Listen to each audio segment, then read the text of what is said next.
Ernest Muçi po kalon formën më të mirë të karrierës me paraqitje mbretëslënse me fanellën e Trabzonsporit, duke kaluar emra të mëdhenj që luajnë në kampionatin e këtij vendi. Rezulton se Muçi ka shënuar 9 gola në 9 ndeshjet e fundit në kampionat, një shifër e pakrahasueshme me asnjë lojtar tjetër në këtë periudhë, ndërsa ka statistika të tjera që e bëjnë më të veçantë paraqitjen e tij. Ndër 9 gola të shënuar, vetëm një i përket pjesës së parë të ndeshjeve, ndërsa në 8 të shënuar në pjesën e dytë, 5 kanë ardhur në 15 minutat e fundit.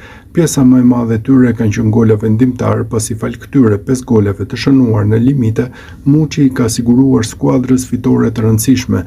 Vetëm 2 lojtarë në kampionatin turk kanë qenë kaq rezultativ në 15 minutat e fundit, Muçi dhe Mauro Icardi, ylli i Argjentinas i Galatasarayt. Por ndryshe nga sulmuesi shqiptar, Icardi nuk ka qenë kaq vendimtar në fatin e ndeshjes, teksa nuk i afrohet as statistikës së Muçit, që 3 nga golat e tij i ka shënuar në kohën shtesë të takimit. Paraqitja e Ernest Muçit në ndeshjen ndaj Samsunsporit ka sjellë vlerësime të shumta për futbollistin e kombëtares shqiptare. Ai dha asist, ishte protagonist e goli i dytë dhe në fund fitoi dhe shënoi penalltin për rezultatin 3-0 të ndeshjes. Ndaj edhe ish futbollisti i njohur turk Erman Ozgur, në komentet e tij pas sfidës në një studio televizive, nuk ka kursyer elozhet për lojtarin. Tashmë në rolin e opinionistit, ish futbollisti i cili në karrierë ka veshur edhe fanellën e Trabzonsporit, ka theksuar se Muçi është ai që bën diferencën dhe mund të sjellë sukses këtij klubi edhe në aspektin ekonomik. Ne kemi parë një recital të mirë fill të Muçit. Për shembull, nëse Trabzonspor do të blinte Muçin nga Beşiktashi këtë sezon dhe ta shiste atë për 20-25 milion euro, unë nuk do të çuditesha as pak nëse gjërat vijojnë kështu. E kam fjalën, a nuk vlen aq ky lojtar? Me qëra fjala, sa është shifra klauzolës? 7 milion? Duhet të jetë diçka e tillë. Beşiktashi e bleu për 11 milion, ishte transferimi më i shtrenjtë në historinë e tyre kur mbërriti. Tani nëse Trabzonspori e blen për 8 milion dhe e shet për 20, unë nuk do të çuditesha, pasi ai ka bërë një diferencë të pabesueshme, tha ish futbollisti, duke treguar se Muçi vlen më shumë se sa vlera aktuale e kartonit të tij. Për shembull, edhe nëse thuhet se ai nuk bën shumë gjëra, ai ka dribluar kundërshtar, është munduar tim poshtë në 1-1, ka dhënë asist fantastik, pasime kyçe të shkëlqyera, ka tentuar goditje, ai e shkaktoi dhe e shënoi penalltin, gjë që i jep një shans që të shkojë në Kupën e Botës me Shqipërinë. Përpara se të niste emisioni, po diskutonim dhe u tha se Onuachu ishte ylli i ndeshjes, sepse shënoi 2 gola. Unë thash jo, ishte Muçi. Po, Onuachu është një sulmues special, e bëri punën. Një nga golat që ai shënoi ishte me asist nga Muçi, një tjetër u kthye nga vari. Mund të ishte një asist tjetër për Muçin. Ndaj ne kemi parë një recital të Muçit. Në opinionin tim, Muçi ishte ylli i ndeshjes. Nëse Trabzonspori po kthehet nga një ndeshje e vështirë jashtë fushë dhe Samsunspori fitoi 3-0, mendoj se është kryesisht merit e Muçit, tha ish futbollisti i njohur turk. Ditmar Bica, i ftuar në studion e Megasport në A2 CNN, deklaroi se pavarësisht shpërthimit që ka pasur te Trabzonspori, Ernest Muçi nuk do të luajë si titullar me kombëtare në ndeshjen e play-offit të botrorit ndaj Polonisë.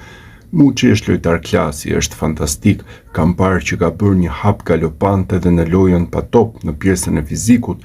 Muçi i Trabzonsporit është komplet tjetër gjë nga Muçi më parshëm, për këtë të jeni të sigurt, tha Bicaj. Ai shtoi.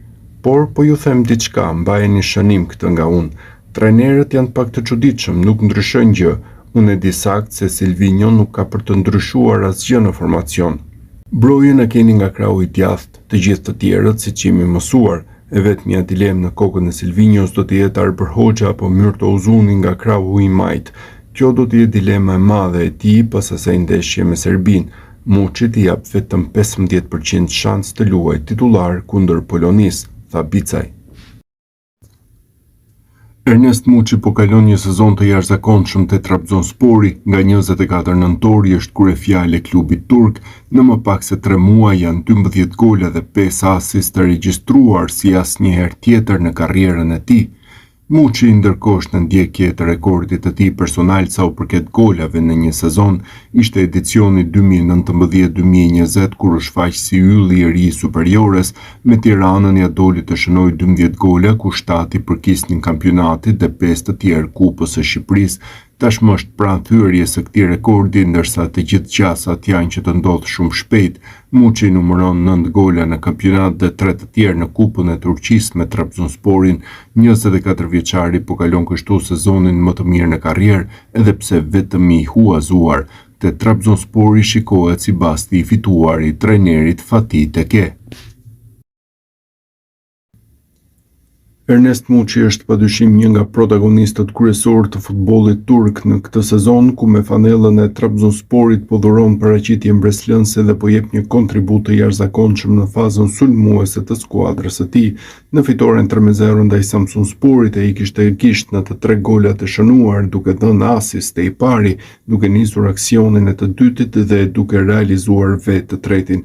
Ai u ngjit në kuotën e 9 golave në kampionat, duke lënë mbrapa emra si Osimhen, Sane apo Abraham, duke u renditur në vendin e 5 të klasifikimit të gola shënuesve më të mirë të kampionatit turk, përkrah Asensios dhe me Icardi, i cili ka shënuar vetëm një gol më shumë. Ajo që e bën më mbreslën në sezonin e Muçit është se duke llogaritur dhe ndeshjet e kupës, në 22 takime në këtë sezon ai ka thyer rekordet e vendosura në 61 të tilla me fanellën e Beşiktaşit. Te skuadra Stambollit Muçi kishte realizuar 11 gola dhe kishte dhënë 3 asist, ndërsa me paraqitjen e sotme ai shkoi në shifrën e 12 golave e 4 asisteve me fanellën e Trabzonsporit. Ernest Muçi është i huazuar nga Beşiktaşi te Trabzonspori për 1 milion euro. Kartoni i tij pritet të blihet në fund nga klubi i Trabzonit, ku Muçi po shkëlqen. Presidenti i Trabzonsporit Ertugrul Dogan ka zbuluar disa detaje të reja përsa i përket pagesave. Rreth 8 milion euro nuk do të paguhen menjëherë, por kësti i parë do të kalojnë në arkën e Beşiktaşit në muajin korrik. Gjithçka pasi trajneri Fatih Tekke të bindë drejtuesit me raportin e tij. Kur Trabzonspor dëshiron të përdorë opsionin për Muçin, mund ta përfshijë lojtarin në skuadër duke paguar këstin e parë të parashikuar në kontratë, prej 1.5 deri në 2 milion euro në fund të muajit korrik, u shpreh fillimisht presidenti i Trabzonsporit. Nëse trajneri ynë kërkon që opsioni të përdoret në fund të sezonit, gjë që nga pamja jashtme duket se do të ndodhë, procesi do të ecë plotësisht në përputhje me vlerësimin teknik, tha më pas Dogan. Do të jetë pagesa e parë në fundin e muajit korrik që do t'i hap rrugë kështu kalimit përfundimtar të Muçit te Trabzonspori, dhe duket se klubi turk nuk po nxitohet.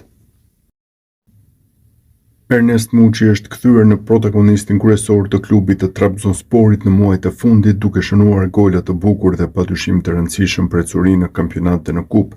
Dje ai shënoi gol dhe dha asist në fitoren 3-0 të Beşiktaşit ndaj Fethiyesporit në kupë. Goli i tij me një goditje të befasishme në hyrje të zonës bëri xhiron e rrjetit, ndaj sigurisht pas ndeshjes ai u ndal nga gazetarët për të pyetur se cila ishte arsyeja pse ai po kalonte një formë që nuk ishte parë në të kaluarën në klubet e mëparshme. Jam shumë i lumtur që fituam, jam i lumtur dhe me paraqitjen time. Ndjehesh mirë kur gjërat shkojnë mirë për skuadrën dhe për mua. Besimi i trajnerit dhe skuadrës tek unë luajti një rol shumë të rëndësishëm në performancën time, ishin fjalët e Muçit pas ndeshjes, duke lënë të kuptohet se qetësia te Trabzonspori e kishte shtyrë të jepte më të mirën. Ernest Muçi ka shënuar super golin e radhës me Trabzonsporin. Futbollisti kombëtarës zhbllokoi ndeshjen në minutën e 69, ndërsa përballë ishte Fethiyespor. Sfida ishte e vlefshme për raundin e 3 të Kupës së Turqisë. Goditja e Muçit përshëndeti rrjetën, ndërsa portieri rival mbeti pa lëvizur. Jo vetëm kaq, pasi në minutën e 79 ishte Muçi që asistoi golin e tretë për Trabzonsporin, duke mbyllur llogaritë e sfidës. Mesfushori me tipare sulmuese është golshënuesi kryesor për klubin turk në këtë sezon. Në kupë numëron 3 gola dhe 2 asist për 4 ndeshje. Sa i përket kampionatit, është autoritet golave, shifra këto të frikshme, ndërsa qëndron i huazuar nga Beşiktaşi. Muçi duket edhe se mbetet lojtari që i mungon kombëtares shqiptare. Trajneri Silvinho preferoi të mos e ftonte për ndeshjet e fundit, ndërsa në vitin 2025 mori minuta vetëm ndaj Letonisë si zëvendësues.